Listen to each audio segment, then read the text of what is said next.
trăng tình yêu.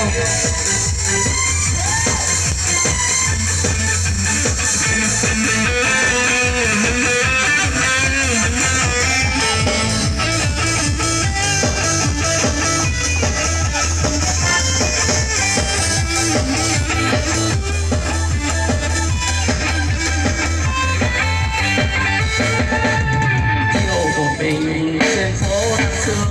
là bước giữa đêm đông người, rồi một ngày em vẫn đi qua sưởi ấm con tim để nói nụ cười và ánh mắt đam mê trái tim tôi ta con người không còn xa bên, con người không còn yêu sóng mãi xa mù khơi lòng ngập ngừng ta biết yêu em lời yêu ấy thiết tha chân thành còn thì hồng xanh bước bên nhau cùng ngắm ánh trăng mà ta phao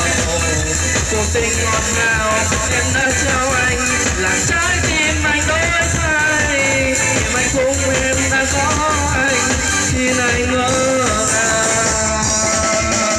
khác xa đêm đông mười tình yêu dưới trăng nó phong vào đôi em tình vui đắm say ngày hồng cho tay đến tay anh cũng lúc này là theo nước miền mãi không bao giờ phai tôi chỉ chẳng đến tàn chơi tình yêu chúng ta nhưng anh sao không qua trời xin đừng đi lối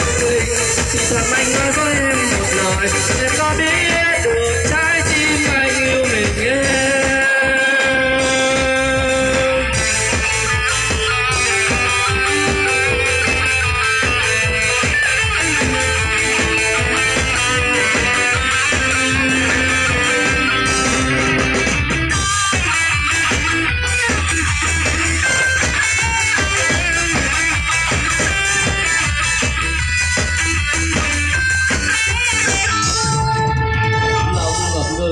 Nói tiếng yêu em lời yêu ấy thiết tha chân thành còn thì bằng xanh hương bên nhau cùng ngắm anh chẳng làm sao cuộc tình ngọt ngào em đã trao anh làm trái tim anh đổi thay niềm anh cùng em đã có anh khi anh ngỡ ngàng có xa đêm đông người đang yêu dưới trăng đã không bao đôi nhận tình nào nở vui đắng say anh không cho đến tay càng nghe tiếng ngất ngây tình này không bao giờ mãi không bao giờ phai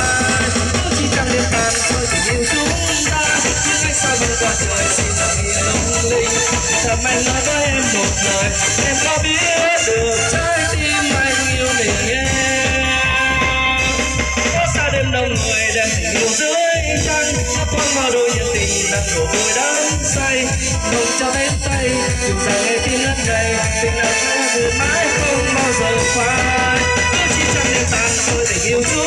ta nhưng anh sao vẫn qua trời xin làm yêu linh thì thầm anh nói với em một lời em có biết được trái tim anh yêu mình em. Cảm ơn ạ.